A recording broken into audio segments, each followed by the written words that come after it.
So, good morning, everybody. You're very welcome to this week's Let's Talk Dairy webinar. As always, we're joined by Grass10 team member. We've John Douglas with us this morning. After John, we'll be joined by Joe Patton, head of dairy knowledge transfer, and just we'll have a quick discussion in terms of the key messages to come from Moorpark. The Moorpark opened there last week. So I suppose, John, without further ado, the situation, the grazing situation, what's happening out there on farms, I suppose, over the past week, and what do we need to be doing? Yeah, thanks very much, James. So I suppose we've seen a lot of rain over the last week to 10 days, depending on location as well. I think the west and northwest have got a fair share now of it. And then even some places, it was only in the last 3 or 4 days, some places around maybe Kildare, Carlow, maybe down the south as well, that have got an adequate amount of rainfall to get them out of those soil moisture deficits that they've really been in probably since, some of the drier farms, maybe even since mid-May, so we're finally getting back maybe on track to where we should be with normal growth rates. And that's probably showing better in the pasture-based data this week. We're probably about on target from pasture-based. We look at 700 of a farm cover, 200 per cow. That's a little bit high, all right. That should be back down to 180. So any farmers that were maybe holding back, maybe waiting for more rain, that we should be acting on that now. We should be taking out surpluses if we have them. Not all farms do have them, but those that do should be taking them out. And it will probably be a case of snatching and grabbing. We only have a month left before we're starting to really build grass on farms, and we need to we can't take out everything to one day, so we need to keep on top of it now, doing a little bit the whole time to keep grass quality right coming into the autumn time, because we don't want to build covers of upwards of 2,000 onto covers that have like stemmy swards and lots of dung pads and stuff like that. So we want to clean them up. So we're trying to take out bales if we can over the next couple of weeks to try and get those paddocks cleaned up, and we can opportunity to reduce back some meal. And we're trying to keep the pre-grazing yield right. We don't want to sit on those heavy covers. So that's kind of where we're at. If we're looking at predicted ahead, it is going to be challenging in terms of taking out stuff because there's a lot of rain in the forecast. Although I think the weekend is going to get rid of most of that. So into next week looks a little bit more promising. So hopefully next week will be a good chance to get on top of those. Look, it might even require for some farms that don't have that surplus, even just a little bit of topping 1 or 2 paddocks now, not routine across the farm, just 1 or 2, tidying them up. We do have a month to get this fixed, so we don't need to do everything at the one day.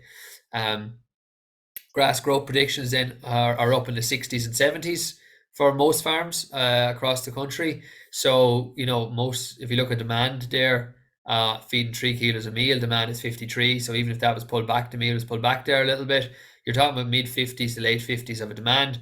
So if you're looking at this, grass growth is predicted to grow ahead of demand basically on farms. So we should use that opportunity to focus on getting the correct quality grass into cows, because farmers have said only in the last couple of weeks that their proteins have got back up to where they should be for this time of year. And so it has been a challenge for grass quality for the last 6 weeks, 2 months. So I suppose if we were to summarize, James, the soil moisture deficits have more or less disappeared now.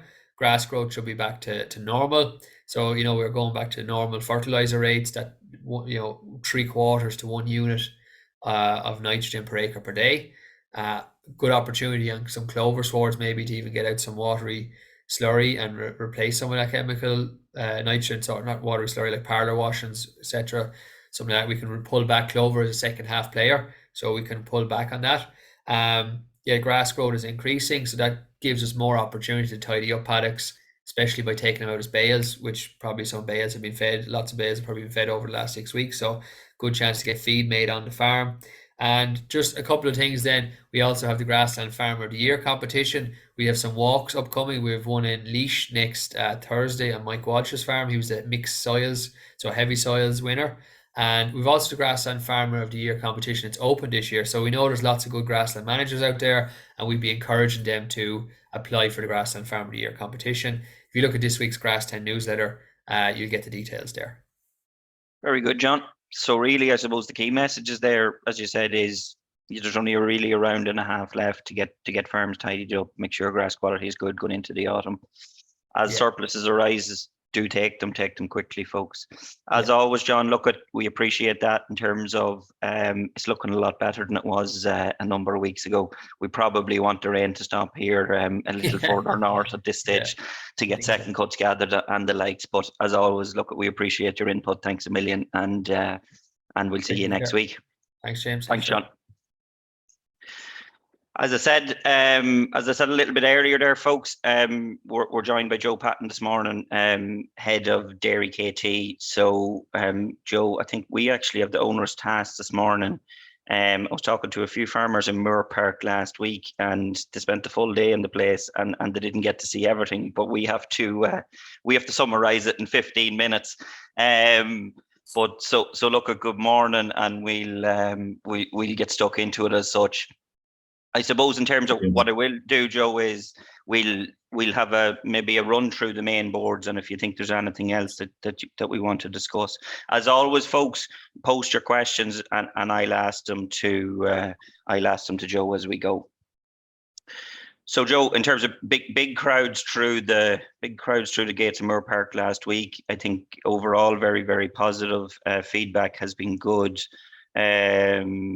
Just to run through, Lawrence and Deirdre, I suppose, were on the first of the main boards, and a lot of it was based around the challenges and sustainability, and we'll maybe come to the profitability piece because it was well covered off in the second board. But that environmental sustainability. Yeah, there's been a lot of publications in the last week between the MAC, EPA documents. So maybe talk to us a little bit about what was discussed. We're not going to try and do the whole Moorpark Open Day in 15 minutes, James. Yeah, that's for sure. No. But it's just to try and put some things on it. And look, we were there. It was great to get such a crowd through the place. And look, at the variation or the diversity in the crowd was excellent as well, which is great to see. Like there was plenty of farmers from the locality and plenty of farmers from further up the country. And that, I think, in fairness, I was just saying that to somebody that the motorway network in the country has made the thing very accessible now. Like back 20 years ago when we were doing open day, it was very much you couldn't, people traveling 2 hours weren't traveling that far, but now you have people that have covered a long distance, and you can see that, and it's really, you can see that now that the key messages on breeding, on pasture management, on things like that they're sort of, they're more universal, if you like, now for all parts of the country, which is a great thing to see. It's not an idea that this stuff applies to a certain type of land in a certain location. It's not the case at all, and that's very good to see. And look, there was a lot of that on the other boards as well, like the heavy soils program, the drainage program, all that for the heavier soils, and other issues as well that were covered. So I think there was something hopefully there was something for everybody. And if there wasn't, or there was something missing, I'd love to hear that from people if they want to email in and suggest stuff that we missed out on. I'm very conscious of that. This is a farmers' day. You think about it, it's funded by farmers really through dairy levy. It's for farmers' benefit essentially. And Pat Dillon made that point very strongly at the end, that ultimately we all talk about these key stakeholders, but the key stakeholders in all this is to me anyways, always, and that's what Pat said strongly on the day, like the people that are milking cows morning and evening, that's what the day is about, and that's what it's. So if there's something missing, or there's something that you thought you weren't happy about, or that we could improve on, by all means, drop us a line and we'll take it on board. Okay. But look at the first, without going through the detail on things, look at, the sustainability, we were making that point at the very start. Sustainability is nearly, the use of the word sustainability is becoming unsustainable. Like there's that much talking about sustainability. Where does it stop? So we had to break it down and make sure we were talking about something specific. And the specifics here were really sort of greenhouse gases, water quality, obviously the economic sustainability, which is a labour thing, and then your social sustainability as well. Sorry, the economic sustainability, then your social sustainability is really around making dairy farms a good place to work. And then the whole question of, animal welfare, and the question of maybe, the question on dairy beef came into it quite a bit as well. So, but what was encouraging on the day was that, look, there's a lot of stuff positive stuff happening on farms. That dairy farms have taken a lot of stuff, are taking and will take a lot of stuff on. They're all challenges, obviously, but a lot of it is beneficial from a farm profitability point of view, from a labour point of view. We're not in the business of lecturing to people. We're just pointing the direction we think people could go. And, you know, like you can see it even, that was one thing actually on the first board that stood out actually, and it surprised people, the water quality status, right? And they showed the data from, say, river nitrate quality from 2014 to 2022. And it surprised some people to say it, that actually the proportion of high quality water bodies has actually increased a bit, and the number of unsatisfactory water bodies has decreased a bit. And another thing to point out there is that the very low quality have really dropped. So that's probably against the prevailing narrative out there, but it's good for, I think, good for dairy farmers to hear that actually with good practice, and proper practice, and there's no excuse for poor practice, but with good practice and maybe a bit more, a bit tighter management around fertilizer and certainly on slurry and that, there's possibilities to improve water quality within the current configuration and numbers, which was a positive message. But it doesn't mean, we're not saying there's an issue with water quality. It's saying that water quality can and should be managed by good practice. That's the main point. And I suppose that, look, as you said, the key point there is that the trends are positive in terms of what farmers have done over the last number of years is having a positive impact on water quality. And look, there's a lot more measures in play over the last 12, 18 months as well, Joe. Yeah. But 12, 18 months is a short time frame. And we have to say too that, you know, that water quality is, the trends are relatively positive, but they're also quite variable because weather plays a significant role. So we have to manage within the prevailing conditions, I suppose.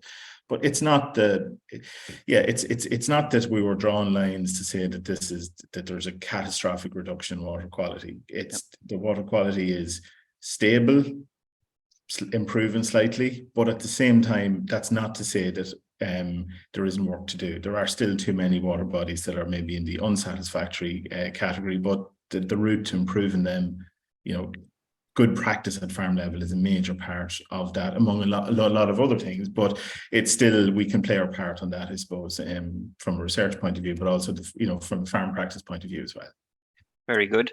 I suppose the second half of that board, and maybe I'll tie in the publication that was announced yesterday in terms of the new MAC curve, but was really around, I suppose there was two elements Deirdre covered in terms of the practices that are available to farmers, Joe, but also, I suppose, the practices, the technologies for tomorrow as such. And I think people have seen that the new revised MAC curve ultimately was published yesterday and is available for everybody to see. And I think the first one was about 30 pages long. I think this one is 400 pages long. So it'll tell you in terms of the detail that's there. But I suppose give our farmer viewers a little bit of a feel there in terms of what's there, what's ready-made that's going to make an impact, and I suppose what's in the pipeline as such. Yeah, look, it's a good question, and it's a really difficult one that people are wondering, where am I getting credit for this, or how do we actually engage on this whole question? But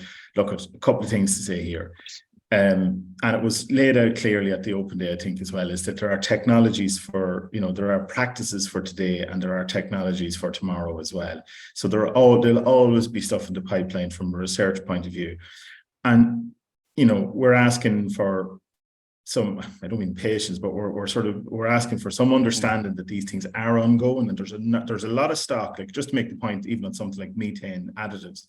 There are hundreds of animals at the moment in Teagasc on trials on those options. Those trials take time. They're relatively slow. There's a lot of work you have to be 100% sure on them. There's a lot of positive questions, a lot of positive results coming there. But just to reassure people, like, there are literally hundreds of animals on these type of trials at the moment, and those results will feed out and have been included in the new MAC. The potential for those things, but the concern we would have slightly, though, James, is that people might be thinking that they're waiting for this magic bullet solution to arrive, and that suddenly we're going to have this thing that we can either put on the ground or put down the cows or whatever. Suddenly, hey presto, the game is won. The thing when you look at the MAC, and when we talk about a MAC, it was explained well yesterday. It's really the cost, it's the abatement, it's the marginal abatement cost curve, which basically means the things you can do to make a difference to greenhouse gases, and then the relative cost of each of those options, right? So like, and one thing that really struck out yesterday was that when you look at the MAC curve, all the different options are in there. So for example, EBI and Lyman and clover and, you know, fertilizer formulation and the feed additives and slurry treatment and all that. But there's a pile of different options in there, or a pile of different actions in there. It's not as if, you know, feed additives, for example, was the big part, and then these other bits were all small bits. It's really made up. If you look at the total MAC to get you to where you need to go, there's 13 or whatever it is, somewhere around 13 or 14 different measures. And all of them are going to be needed to be implemented at a relatively high rate at farm level. So, for example, reduced age of slaughter is a big one. Low emission slurry spreading is a big one. Fertilizer type is a big one. And there's no point in focusing on just one of them. You have to kind of do a bit of them all. But the marginal bit, the cost curve in those would say that an awful lot of the options that are available to farmers are actually cost neutral, if actually slightly beneficial from a profit point of view. So let's take, for example, if you increase your EBI, applied some lime, got your chemical fertilizer rates down by increasing your clover and your soil fertility, switch to protected urea, you know, you had, let's say, low emission slurry spreading, for example. There was something in time about maybe slurry management, slurry acidification or whatever, and maybe in time, you know, in the next, and we're talking within a couple of years, maybe some additives fed at certain points of the year when it's suitable to do so. That's the kind of what it looks like. It's not as scary maybe as what you might have thought originally. So that's one thing. So it's not, the first major point there is that it's a combination of a pile of different measures, and a lot of the big ones aren't that costly to farmers at all. But the second major point, I suppose, is the lads drew, like Gary Lanigan put the report together and his team, and it was very comprehensive, as you say, but they've modeled out a huge number of scenarios. And you look at the MAC in one scenario versus the other scenario, and you're saying in one case, you're getting close to 5 megatons of a reduction, and in the other case, you're getting less than 3, right? If you get to the 5, you've met the industry has met its target, actually. If you fall short of the 3, you haven't met your target. So, but the measures, the total number, or sorry, the actions in each MAC are the same. It's the same practices. The only difference between meeting the target and not meeting the target is actually the level of adoption or the level of uptake of these things at farm level, right? Yep, and there's assumptions within there, Joe, in terms of, and that's the key point, I suppose, that you're saying. It's really about getting these in play. A lot of them already are on farms, but making sure that there's high levels of adoption really is going to be the driver. So for example, you know, the reduced age of slaughter one, for example, right? And that comes down to genetics used by dairy farmers, by the way. That's not in the beef farmers' remit. There's a big part to be played by dairy farmers as far as the genetics used for that. But like, for example, that could be anywhere from, you know, based on one MAC versus the other, like that could be anywhere from sort of 300 to 600. Or 700, depending on, you know, or point, I should say from 0.3 to 0.6 megatons, I suppose. That's a significant difference. And that totally depends on the how much the industry takes it up. So, you know, we could do all the trials we want on feed additives, but if they never get out on farms, they'll never have any effect. Yeah.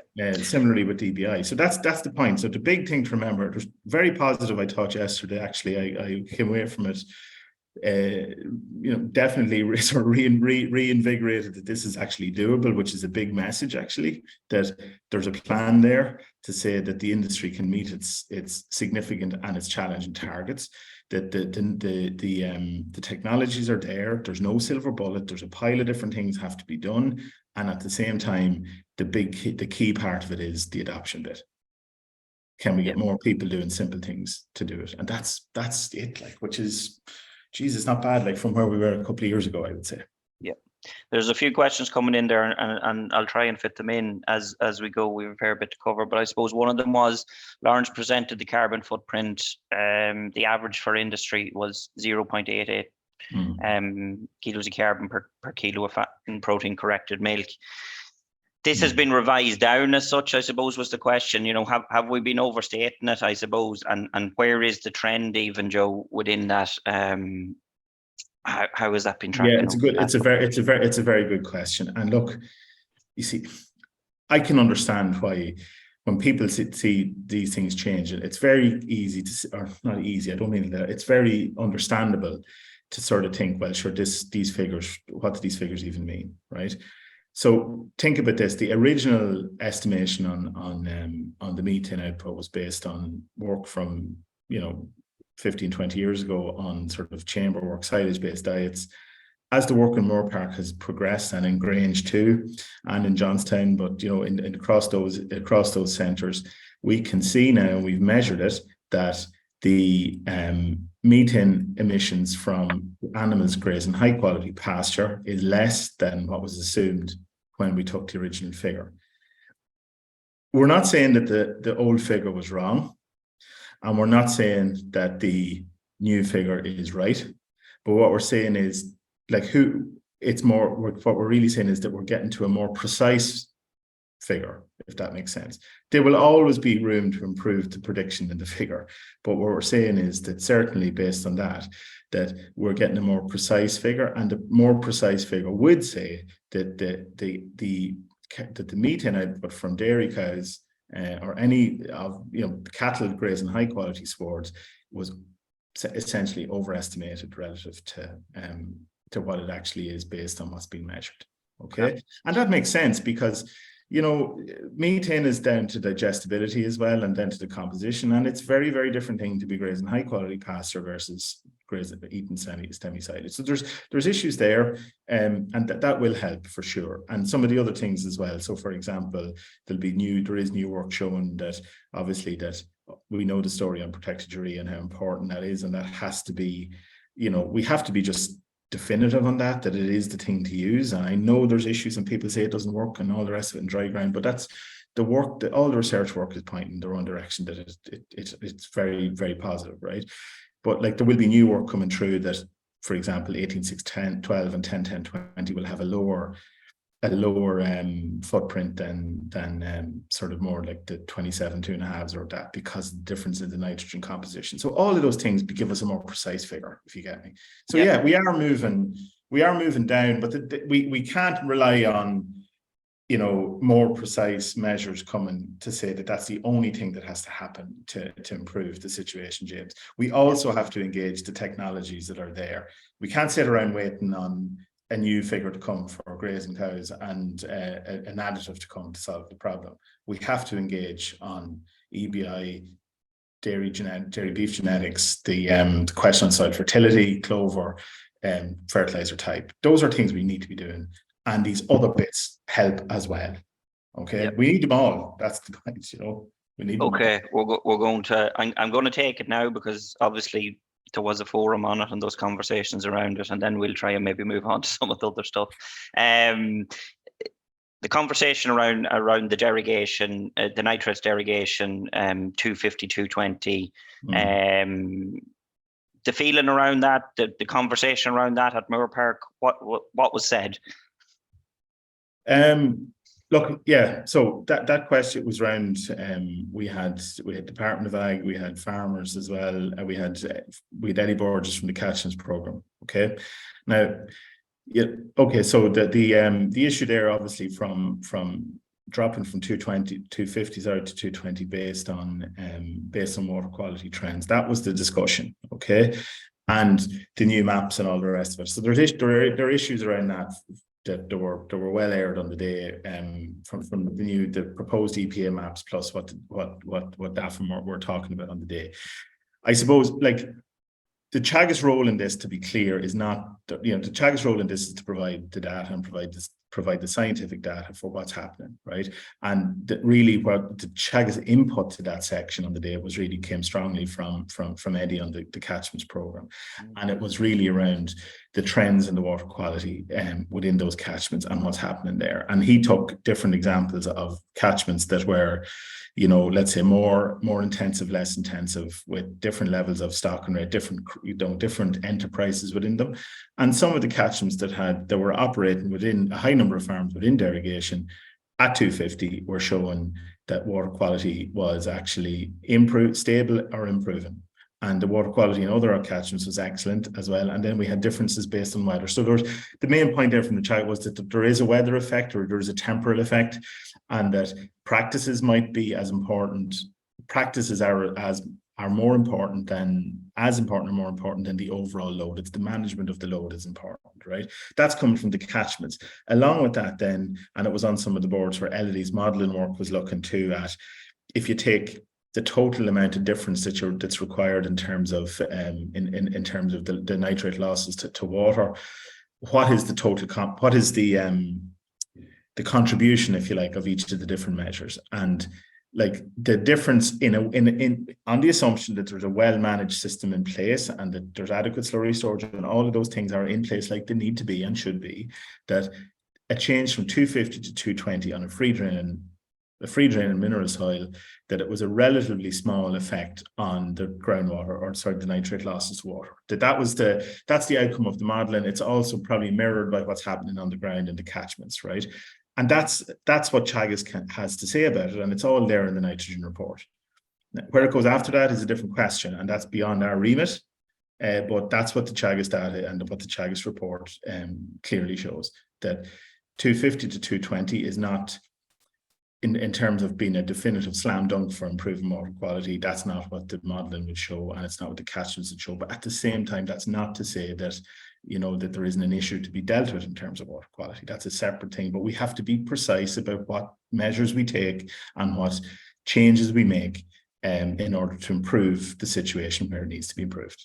Okay. Lovely. There's a couple other bits I definitely want to touch on, and we're going to give you more than 15 minutes, Joe, which I thought was going to happen. The profitability side, I suppose, our dairy systems, how did they look? I suppose there was a big focus on the second board with regards. One of the key KPIs was the amount of grazed pasture in our diets. I think it shocked a lot of farmers there in the day, ultimately, Joe, that has reduced over the last number of years, slightly, albeit slightly, but it has reduced. Talk to me around that in terms of the messages around stock and rate, how it dictates our systems, because I think there was really strong messaging on that on the day. Yeah, we love this out of crack, James. It's a favourite of yours and maybe a favourite of mine as well. It's a funny one, right? You talk to some farmers and it's the last 20 cows that are making them the money. And then you talk to other farmers in the exact same position and they're saying it's the last 20 cows that's costing them money. Somebody has to be wrong here, right? Somebody has to be wrong. So the overall point of that board is that, you know, and I have said this a few times in the past, that the stock and rate is a question of optimized stock and rate, not maximized stock and rate, right? And that's an important distinction. And when we talk about stock and rate, we need to look at the whole farm basis as well. We need to say, where are we at from a feed security point of view? And the clear data from profitability figures, leaving the labor out of it for a second, and we'll come back to that in a second, but from an animal performance point of view, from a profitability point of view, the clear message is that once you begin to cross the move away from being self-sufficient for feed or for forage, right, particularly for forage, you do begin to move yourself into a situation where, you know, profitability differences are marginal at best and risky when things are bad from a high feed cost point of view, or indeed from a low milk price point of view, right? So the risk in the system is actually is quite significant. And like, we're not talking here about very lowly stocked systems. You're still talking, you know, for a lot of farms based on average growth rates and pasture base, you're still talking about a stocking rate that's up at the sort of 2.3 to 2.4 in and around that whole farm. That's not lowly stocked. That is not lowly stocked. That is, if you can't make enough feed in the system to cover yourself, you're highly stocked. And if you're growing 10 tons of grass and you're at index 1 for P, for example, and you have out farms that aren't growing as much as they should, but you have them on the maps, and you're only growing 10 tons, then 2 cows per hectare, 2 livestock units per hectare is probably highly stocked. So there's a there's a need to link it to grass production and grass growth, and it's definitive and clear that when you've got farms that focus on producing more high quality forage, as it obviously grazed grass being the one, but also closing the gap or closing the loop from a winter feed point of view as well, it's a very safe and very comfortable place to be in relative terms. The people that are struggling and up and down a little bit are where they're chasing their tail for the next bite. And that, it brings a lot of stress. It brings a lot of stress into the situation as well. And just one point, I know I'm rabbiting here a wee bit, but it's something that happens. Sometimes it comes up, and I have a lot of sympathy for it. I know the story. You know, it's, well, I have a small land base, so therefore I have no choice to be highly stocked, right? It probably would surprise people surprise enough when you look at the figures. There is no link between scale and stocking rate in the profit monitor figures. Yeah. So you have highly and lowly stocked at high and low scale. And I would ask the question that for farms that are at a relatively smaller land base, don't assume that jacking up the stocking rate is the solution, because that brings a very high fixed cost. And you also are in a situation where it's owner-operator scale, and those extra cows do create a lot of extra labor input.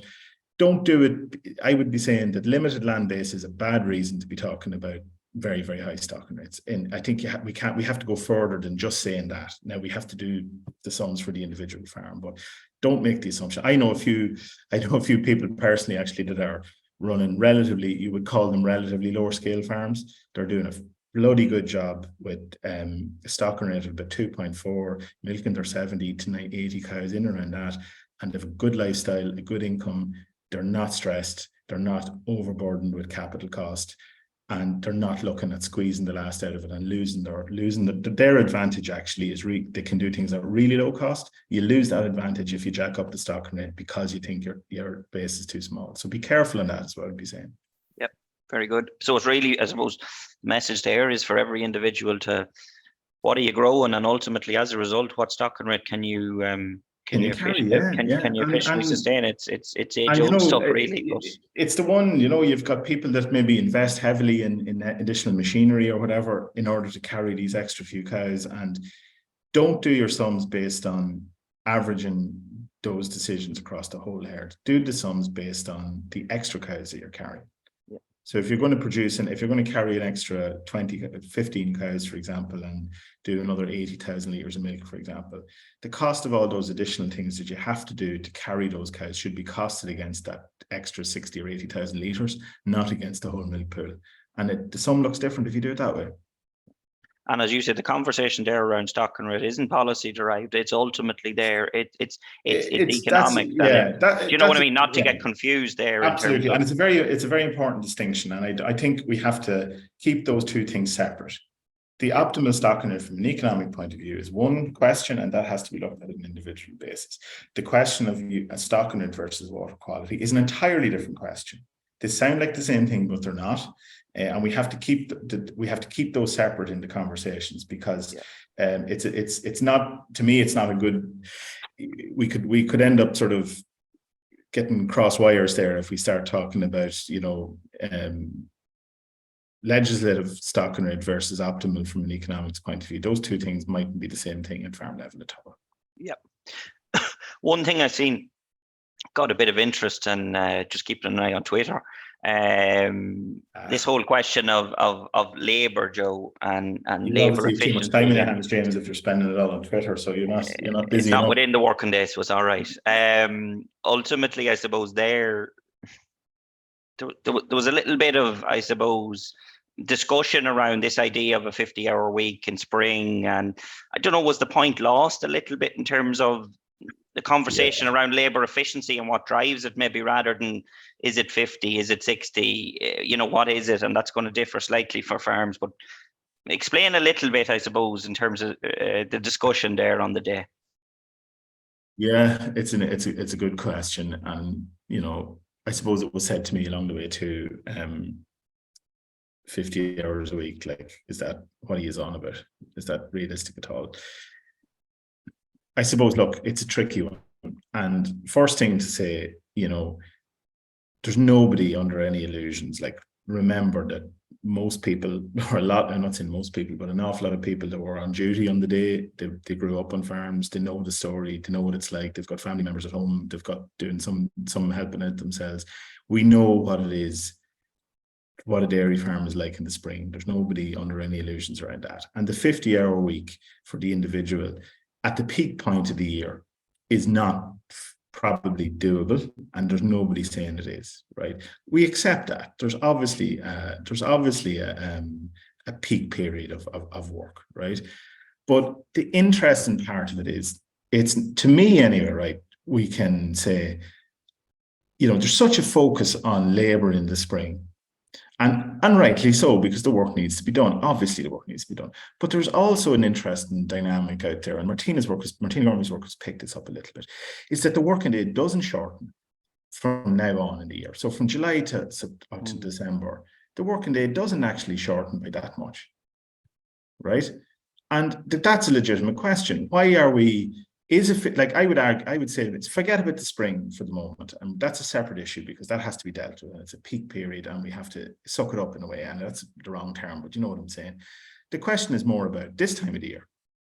So July to September into October, November, you know, for a lot of people, maybe, you know, particularly with young families and all the rest of it, kids are off school and all the rest of it, is a 50-hour week feasible at this time of the year, right? And is there...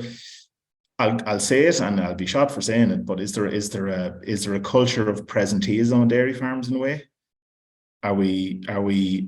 Do we sort of... We need to be seen to... well, I don't know. Like, there's a lot of people that are...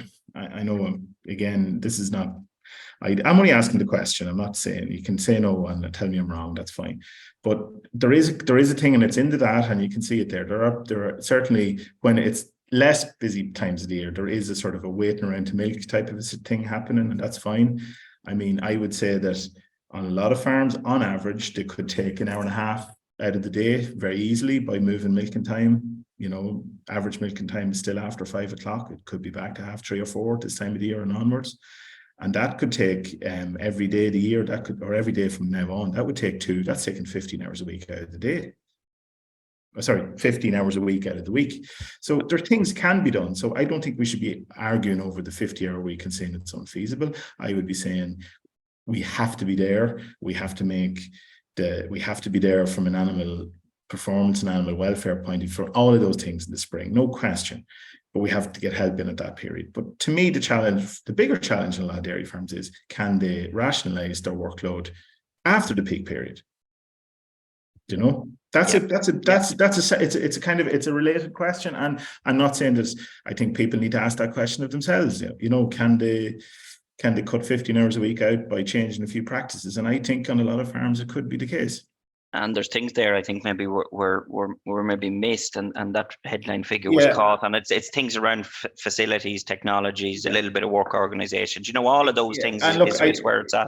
As well as that too, look, there's a huge issue here on scale, right? Because I know the hours per cow thing drives people bananas, right? So hours per cow, you can be very efficient on an hours per cow basis, right? You can get that down to, you know, let's say 20 hours a cow or something like that, or maybe less, right? But hours, you could have a really good hours per cow figure, and you could still be absolutely stretched and stressed, right? Because scale versus hours per cow is important. So the total hours worked is important as well, not just the efficiency. And you can see actually that for a lot of people, it's a 70-hour week. You'd have lots of people doing 70 and 80-hour weeks, and one guy could be very poor efficiency per cow, and one guy could be really good efficiency per cow. So they're carrying more cows and maybe getting through more work or whatever. But at the same time, you know, whether you're very fit, like what difference does 5 hours per cow make to you? Or what's the bigger difference, 5 hours per cow or 20 hours a week? Yeah. The individual person still needs to be able to have a bloody life around the whole thing. So we need to look at the two metrics together, and I think we can do a lot more around simplifying things a little bit and not being nailed into the yard all the time, particularly when there are opportunities to make it different. The opportunities mightn't be there in February, March, but they are there in July, August, September. Yeah, absolutely. I've a couple of other things I need to get to, and I was afraid this might happen, but they're still here listening to you, Joe, which is a good sign. the idea of breeding, and I suppose we couldn't go today without ultimately, I suppose, talking to farmers and taking calls from farmers in terms of, there was an RTE program aired Monday night. There's lots of concerns as an industry. Nobody wants to see that sort of footage, and I suppose it fits in with what Dunne and his team, I suppose, part of it was talking about in terms of future breeding policies. Where's it at? And just a comment from yourself in terms of, look, at you're heading up the dairy advisory program. Just maybe a comment about that, and what have we been doing and what are we doing on the ground, type of thing. Yeah. Obviously, first of all, from a Teagasc perspective, we did release a statement yesterday, and there's obviously no condoning of some of the actions and footage seen on the program on Monday night. That's for sure, and that's all. We've released our statement on that, and that's clear. Okay. One thing I would say as well is that I would be very encouraged, actually, and I think it's a very positive thing that a lot of dairy farmers and a lot of people that are being very diligent in their own yard and very diligent with their own stock have been in contact, been very annoyed about this. Not being annoyed because of the perception, but annoyed because of what they saw from an animal handling and animal management and animal handling point of view. So, it's very possible that some of the people that are most annoyed about this are actually dairy farmers who are doing a bloody good job managing their own stock in the first place, and their voice and their efforts have to be recognised and acknowledged as well. From a breeding point of view, James, I think it's important though just to say, like, remember, even come back nearly 30 years or more at this stage for myself, and as a young lad going to bringing calves to marts and stuff like that, and as a young kid, you would have seen practices by individual people that you weren't happy with 30 years ago. So this is not simply an issue that is linked, and it's not definitively linked to expansion or increased numbers in the dairy herd. It's down to the management and practices of individual, wherever there are animals being housed and managed and moved through. The legislation is clear, and the standards are clear, and they have to be adhered to.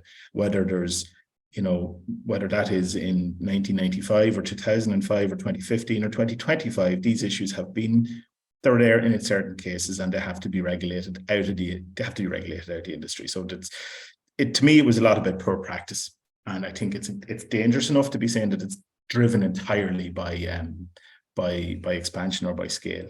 That's a point.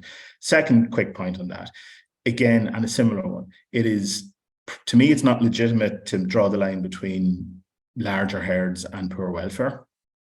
I know that's not a popular thing to say maybe, but I know dealing with some very large scale herds that the standard of animal management and animal welfare is exemplary.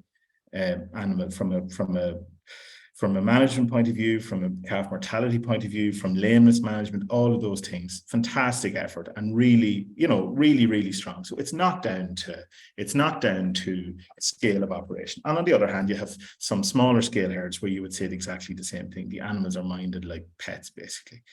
On the other hand, you've got big issues of welfare on some farms, a small percentage, but they're there, and they could be very large scale or very small scale farms. So divorce this from scale and talk about practice, right? That's an important point. From a Teagasc point of view, like you think about this, and the calf care events have been running for nearly 10 years now, emphasizing excellent management at the point of calving, post-calving, in the calf rearing phase. And they've been very, very positive. The colostrum story, the 1, 2, 3. If we say colostrum 1, 2, 3, most farmers know what you're talking about. And actually, we were over on a unit in Belgium a few years back, a calf rearing unit over there. And the question was asked me by the farmer, actually, what has happened in Ireland in the last few years? Because the health status of the calves in Ireland, he would say, has massively improved their immune status. And that's down to people doing a better job on colostrum over the years, right? So there's been a huge amount of improvement in that. We spent a lot of time talking about calf housing. I think there's more can be done on farms about calf housing, investing in it. We do courses with all our students. We do courses with with the trade as well, or with people, animal handling courses, all that kind of stuff is done. There's a huge program on dairy beef. That's not going on just yesterday. That's going on since, renewed programs in 2008, 2009. But you go back to the early mid-90s in Grange. I'm sitting in Grange today, and there's been programs since the mid-80s on calf rear in Teagasc. So this is not. It's not the lack of research, I would say. So there's a pile of stuff going on there. The Dairy Beef 500 stuff, the Every Calf project, Green Acres, all of that stuff. There's a pile of good information there. And the Dairy Beef Index is another part of it, and that was mentioned at the Moorpark Open Day. So again, similar to what we talked about on the MAC, the engagement with something like Dairy Beef Index is what's going to really make the difference. So can we get more farmers willing to use better quality genetics from a beef point of view to improve the calf crop quality, so there's a better prospect of a margin for the people rearing them? That's an important step that dairy farmers can take. However, even looking at the footage the other night, there was plenty of high beef merit calves involved in some of the scenes. Yeah. It's not, we need to say high beef merit calves is one thing, but the practices and the handling have to be good as well. We can't have, it's not all down to poor quality calves for sure. So look, there's a lot to be positive about, I would say. Dairy farmers can play their part. I would say maybe you've seen it too, but there's been an awful lot more interest in picking bulls for the dairy side, and across all types of herds, there more effort being made, and that's. I think, Joe, ultimately even Nicky Byrne there, who's heavily involved in the research on that dairy calf to beef side, has said that. He said in terms of when you look at the quality of stock coming through over the last number of years is improving year on year, and I think we have to be positive in terms of, we rolled out with dairy discussion groups and dairy clients a conversation all spring around this, and it was very, very positive in terms of the uptick. So I don't think there's I don't think there's the conversation around calf quality.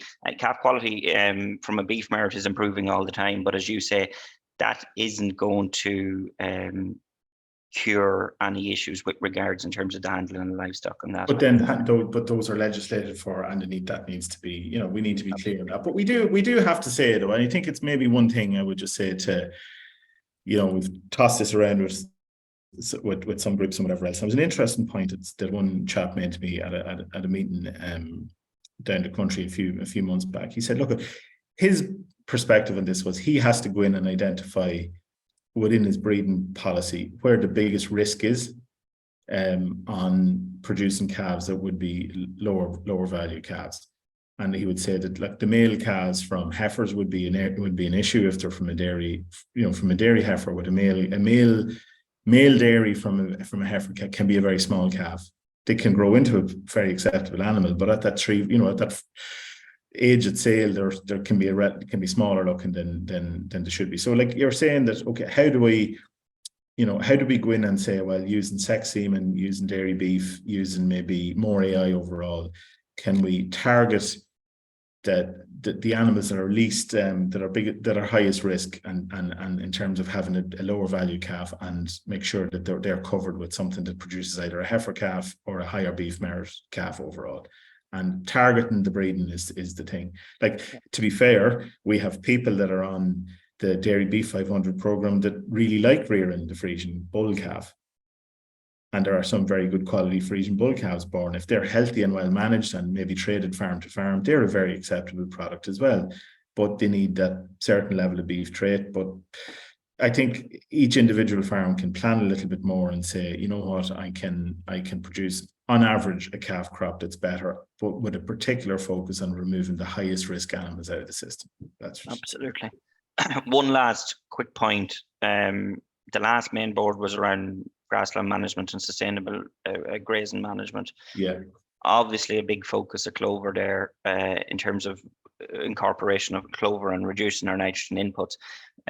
But one thing, I suppose, which Mick alluded to, was that there's, I suppose, that grass that's available mid-season, and making sure we're making best use of it. And I know it's one that that bugs you and me by times. Just a comment on that, and I'm going to have to call it that, because I think we've next week's edition and this week as well. Yeah, look, very quickly on that. I suppose, yeah, it was an interesting point. A couple of quick things in that. First of all, the average growth rate in Ulster, in Connacht, in Leinster, and we're delighted to see we're matching. 12.9 tons, right? No All Ireland's in Ulster this year, but at least we can match them for growth rate, James. Well, you never know. We'll take solace in that. So first thing is distribution growth rate, very similar. Now there will be differences. Maybe in some of the drier areas, they've got really good spring growth, and then they have maybe a deficit in the summer, and it might be the other way around. But it's about knowing your grass growth curve. But at 13 tons, you're saying, where's your average stocking rate likely? And it has to be matched on average to that. The big one is in mid-season. It was a very good point that the lads were making, that, you look on pasture base even yet, and everyone has their grass growth, their demand set to 15. And that's assuming the demand of, let's say, stocked at 4 with silage cried out, that's a demand of 60. When really, probably the herd could eat 17 or 18, which is more like a demand of 70. So, there's not much point in growing this grass and then not offering it. Within the context or within the confines of ensuring that post-grazing residuals are met, obviously. But there's a couple of kilos of grass there in mid-season that could, and particularly if you go with clover sorts where you do have maybe a push in growth, maybe or a cheaper growth, maybe at that time of the year, there's potential for an extra couple of kilos. That has been fed as concentrate at the moment. Yeah. And the question is, for people, can we get an extra 2 kilos per cow into the cows, or an extra 1.5 kilos of grass or 2 kilos into the cows, but at the same time dropping out possibly 1.5 kilos or so of concentrate? That the standard of nutrition is the same for the cow, but it's made up of a much cheaper feed. An interesting proposition. Look at this, the question on, and we'll quit now, but the question on sort of the potential for clover to fix maybe up to 100 kilos of nitrogen per hectare is a really positive story. There's a lot of management issues around that. We know Grass10 are going to be out. We're not getting into it today. They'll be covering it in their grass workshops and maybe events later in the year. But look at simple message: match your stocking rate. Look at that mid-season. Are we pinching cows is the question. Are we pinching cows on the one hand and then feeding it back as concentrate on the other? And can we get serious about the clover question? Because look, between Moorpark, between Solihead, all the work done, Ballyhale stuff as well, there's a great story there on clover. A lot of work done over the years. Deirdre with Clonakilty as well, with Brian James in Solihead, bit in Ballyhale too. There's a lot to be seen, and go along to some of those farms someday and have a look and see what you think. That's what I'd be saying. Look, Joe, we appreciate that. We've run over, but we'll call it a bonus edition, I suppose, for those that didn't make Moorepark 2023. And really, I suppose we wanted to have a conversation and highlight the good messages that were at the open day. As always, very informative. I want to thank people for their comments and questions. There's a few there which we'll get back to people. I didn't get to them all. As you've seen, we had a lot to get through, but we will get back to you. And just one thing, James, one final thing. Look, it was great to have a crowd there in Moorepark, and I know it's a big day and there's a lot to get round and all that. But, for people that maybe are chairing discussion groups, or they're, they have discussion groups and they're always looking for sort of places to go and things to do in September and October and that, give us a call. If we'll fit you in either in a centre or on a research farm as best we can, as part of an overall group trip or whatever it may be. Because we've had groups in smaller levels too, and maybe they just bite off a small part, meet a researcher, a new researcher or something for an hour, somewhere like that. Get in and get among it, and it's there to be used. Like, all of these farms are there to be used. So don't be afraid to sort of. They'll shoot me now in Moorpark for saying this, but in all, we do what we can to try and organise a little bit, and we try to put on days here and there. It's not just once every 2 years. We want them conversations ongoing. So come and talk to us, and we'll listen, and we'll talk stuff through with you too. All right. Absolutely. Appreciate it, folks. Thanks for your time. As always, farm safely, and we'll see you next week.